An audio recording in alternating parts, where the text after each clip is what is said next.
عرض کنم خدمتتون با جلسه 37 از آموزش رویت معماری در خدمتتون هستم. توی این جلسه قرار در مورد ویک رفرنس و استرانگ رفرنس که در جلسات گذشته وعده کرده بودیم صحبت کنیم.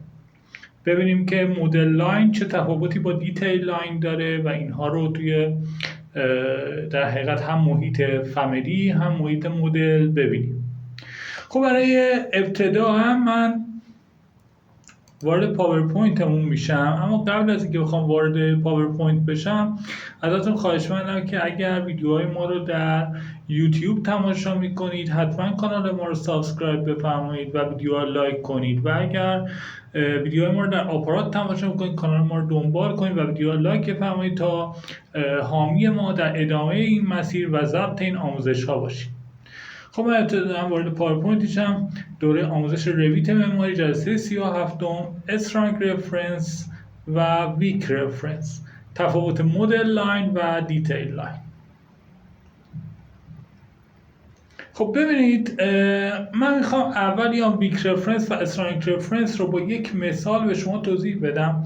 این قسمت رفرنس ما توی پراپرتیز آبجکت من وجود داره و همونطوری که میبینید با فرش قرمز هم مشخص شده تو پاورپوینت. ما این الان روی ویک رفرنس هست دارید میبینید. حالا ببینید رفرنس چیه و باید چی کار کنیم، بعد دوباره برمیگردیم سراغ پاورپوینتمون. خب من الان وارد محیط فامیلی شدم، الان توی یک جنریک مدل هستیم. من توی این قسمت میام و با دستور اکستروژن برای شما یک مستطیلی رو به این شکل ترسیم میکنم. اوکی میکنم، این ترسیم میشه و میام یک فایل مدل رو هم، یعنی یک پروژه جدید رو هم بازی کنم به این شکل و بعد این رو توی پروژه لود میکنم. خب خیلی راحت لودینگ تو پراجکت رو میزنم و این رو قرار میدم اینجا. بعد این رو قرار دادم اینجا. حالا برای بقیه کارامون من یک دیوار رو هم میکشم چون نیاز میشه و یه در رو هم اینجا مدل میکنه، در هم اینجا مثلا مدل میکنه. این اون آبجکتیه که از محیط فامیلی آوردیم. اگر نگاه کنیم من این آبجکت رو انتخاب کنم رو دستور الاین، وقتی میخوام الاین کنم یه اینجا به من یه خطی ده، یه این مرکز اینجا به من یه خطی ده. تو این دو قسمت داره دو تا خط من میده. این خطا چی هستن؟ در حقیقت رفرنس پلان های من هستن که الان اینجا وجود داره این دو تا خط. من اگر بیام و برم توی کریت و اینجا من از رفرنس پلانم یک خط ریفرنس دیگر رو بکشم و اینجا دوباره لود اینتو پراجکت رو بزنم، اووررایت کنم و بیام برگردم تو دستور الاین. ببینید هم این خط رو میبینم، هم این خط رو میبینم، هم این خط رو. پس اینها رفرنس پلان هایی هستن که اینجا به شما کمک کنه حالا بتونید به صورت مثلا سنتر لاین داشته باشید، لفت داشته باشید یا هر چیز دیگه از این رفرنس لاین ها بتونید استفاده کنید حالا برای ادیت هایی که میخواید توی محیط انجام بدید. اما نکته داره. نکتهش چیه؟ ببین الان من وقتی این شکل رو انتخاب میکنم میاد از این قسمت، دقت کنید از این قسمت یک فاصله رو نسبت این دیوار میده، از مرکز اینجا یک فاصله رو نسبت این دیوار میده. این کدوم این قسمت کجاست؟ این قسمت در حقیقت این رفرنس منه. این رفرنس من اگه نگاه کنی الان این رفرنسی که خودم کشیدم روی ویک رفرنس. اگه من اینو بیام اینو بزنم روی استرانگ رفرنس و اینو لودینگ تو پراجکت کنم، اووررایت کنم و اینجا این اکستروژن رو انتخاب کنم، حالا از اینجا داره فاصله رو میده. این فرق ویک رفرنس ها با استرانگ رفرنس هاست. در حقیقت فاصله شما رو تا المان بعدی هم از اون خط هم از مرکز اون خط به شما نشون میده. اما نکته دیگه داریم. اگر این خط رو من بذارم روی not a reference و برگردم لودینگ تو پراجکت کنم و اووررایت رو بزنم و اینجا الاین رو بزنم، به هیچ عنوانی اون خط دیگه اصلا انتخاب نمیشه، فقط همین دو خطی که داشتم انتخاب میشه دیگه. اون به عنوان یه خط ریفرنس نیستش که من بتونم باهاش حالا عملیاتی رو انجام بدم و حتی در زمانی که این شکل رو هم انتخاب میکنم تا المان‌های بعدین فاصله همون یکسان هم فاصله که داشتم از خط قبلی نمایش داده میشه و اون خط دیگه ملاک قرار داده نمیشه. خب برگردم اینو تا اینجا داشته باش. مثال ویک رفرنس و استرانگ رفرنس بود که برات زدم. برگردیم پاورپوینتمون. پاورپوینت رو بازش کنم ببین. خب بعد از این میایم سراغ مدل لاین، دیتیل لاین، سیمبل لاین. میخوام اینا رو با یه دونه مثال یه در برات ترسیم کنم، اینا رو به توضیح بدم. این قسمت دوم کموده. برمیگردیم دوباره رو پاورپوینت با هم میریم کمود چیه. فعلا بریم با یه در مدل لاین، دیتیل لاین و سیمبل لاین رو بشناسیم، بعد بیام برای اون کموده که یه مثال خیلی پیچیده‌تر و بهتریه برای کامل شدن قضیه. خیلی من برمیگردم تو رویتم. اینجا فرض کنید ببینید من درب اینجا نباید بکشم، باید توی فامیلی خود درب باید اون بکشیم و اینجا نباید باید بکشم. حالا من فقط به صورت مثال میخوام توضیح بهتون بدم برای که یاد بگیرید. اینجا شما فرض کنید یه دریه، یه ارتفاعی رو براش در نظر میگیرم مثلا 2 متر. اوکی برمیگردم لودینگ تو پراجکت تیک کنم، اووررایت تیک کنم. اون در من با این درها چه تفاوتی داره؟ این دره این قسمتشو دارم مستطیلیشو، ولی این آرکه رو ندارم، این دوتا خطه رو ندارم. خب بیایم اینجا میخوام در مورد چی صحبت کنیم. میخوام تو کریت یه مدل لاین داریم، تو انوتیت یه چی دارم، سیمبولیک لاین دارم. حالا حواست باشه این سیمبولیک لاین همون دیتیل لاینه توی مدل. یعنی چی؟ من میام توی مدل قرار میگیرم، آرکیتکچر میرم، اینجا چی دارم؟ مدل لاین. اینجا چی دارم؟ برمیگردم تو تب انوتیت هم همینجا قسمت دارم دیتیل لاین. این دیتیل لاین با اون سیمبولیک لاین هر جفت یکیه، یک کاربرد داره. برگردیم با هم میبینیم. بریم تو رف لول. میخوایم برای این یه حالت آرکی بزنیم با 2 تا خط. من میام اینجا کریتو میزنم میام تو مدل لاین، یه آرکیو میزنم اینجوری ترسیم بشه. یه خط رو هم اینجا من میکشم، یه خط رو هم یه مقدار اینورترش من ترسیم میکنم. درست رو اینو لودینگ تو پراجکت کنم و اووررایت کنم. شما داری اینو میبینی الاش اینه. خب بریم همینجا تو محیط سه‌بعدی بریم چه اتفاقی میفته. تو محیط سه‌بعدی من اینو دارم ولی برای این یکی درام دیگه این حذف شده، اینو نمیبینم. برای اینکه یه اتفاقی بیفته باید چیکار کنم؟ خیلی راحته. میام تو رف لولم، اینو پاکی کنم، برمیگردم اینجا به جای کرییتیم تو انوتیت اینو بذارم رو سیمبولیک لاین. حالا اینجا یه دونه آرکی کشم به این شکل، یه دونه خطی کشم از اینجا به اینجا و از اینجا به اینجا. درست شد؟ 2 تا دونه خط کشید. حالا همین رو لودینگ تو پراجکت کنم، اووررایت کنم. الان اینا با چی کشیده شدن؟ با سیمبولیک. بریم تو تیریدی. مثل اونا تو تیریدی نمیبینی اون آرکه رو، پنل درم نمیبینی.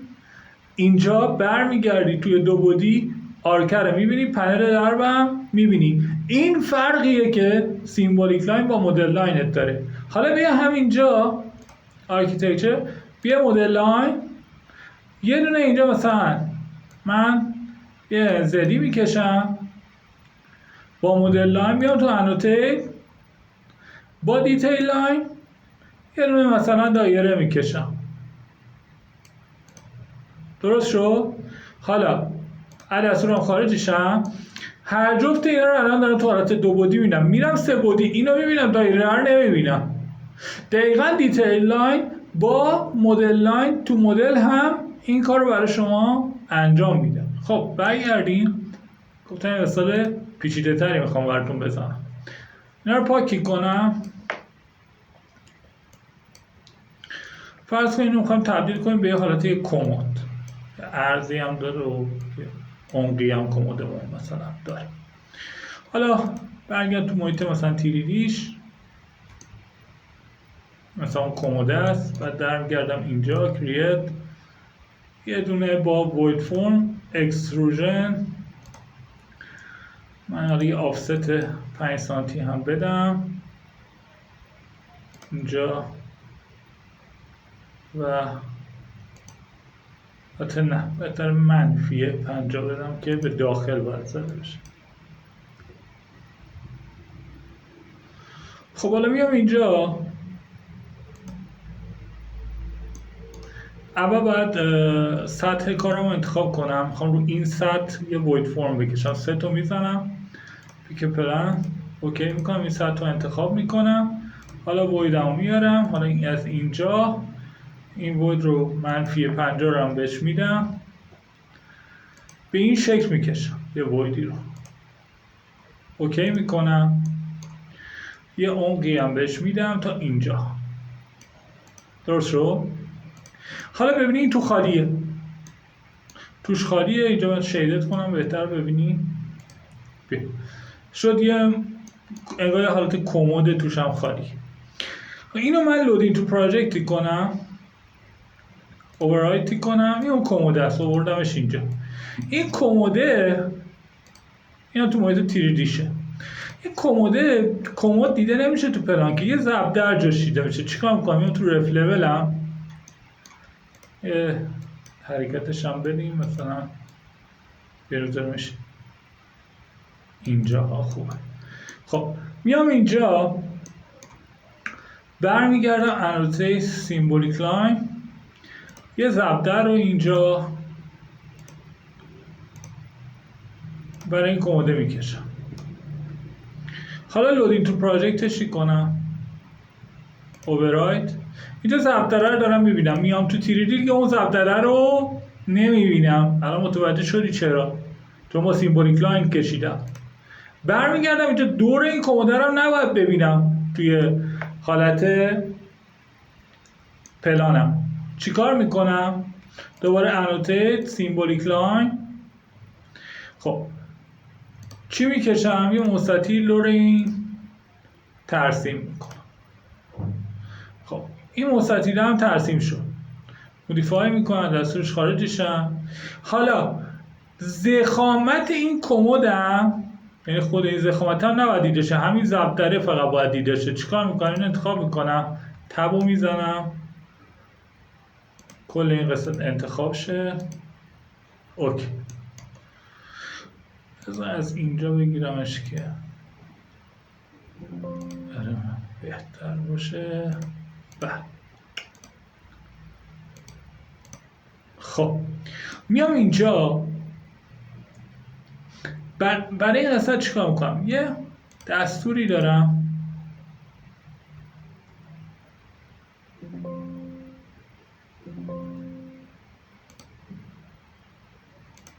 خب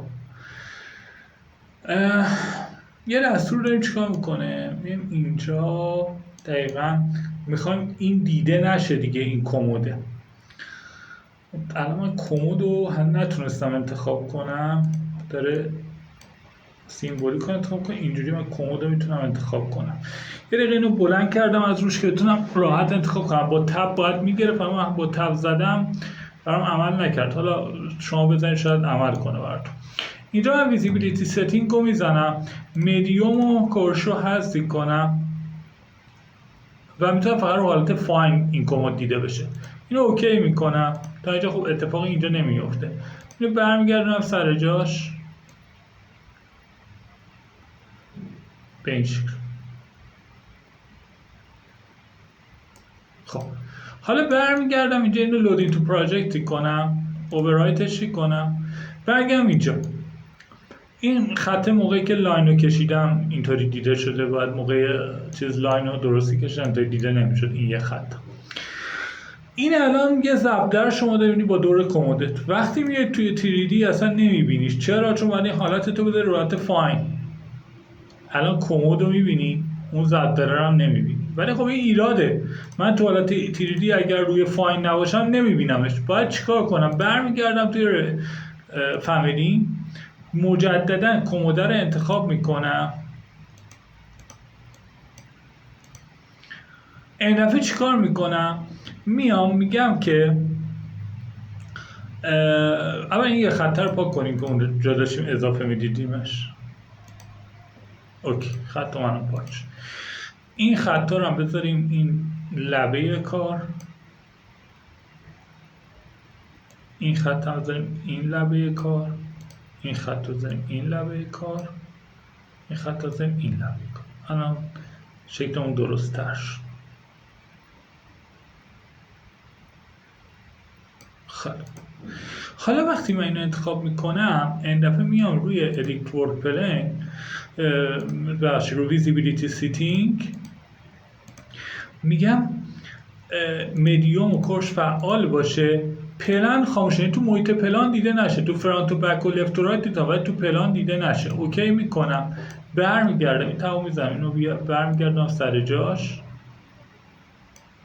یه لودینگ تو پراجکت تیک کنم، اووررایت تیک کنم. ببین الان من فقط یه ضربدر میبینم، فقط یه ضربدر میبینم با یه مستطیل.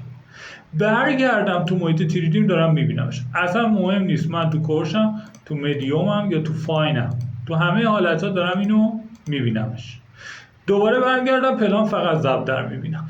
این حرفه‌ای ترین نوع ترسیم یک آبجکته که کاملا حرفه‌ای ترسیم شده. شما تو پلان داری فقط یه ضربدر ازش می‌بینی، یه فضای کمد داره با ضربدر بهت نشون میده، میای توی تیریدیت کامل داری با مشخصات می‌بینیش.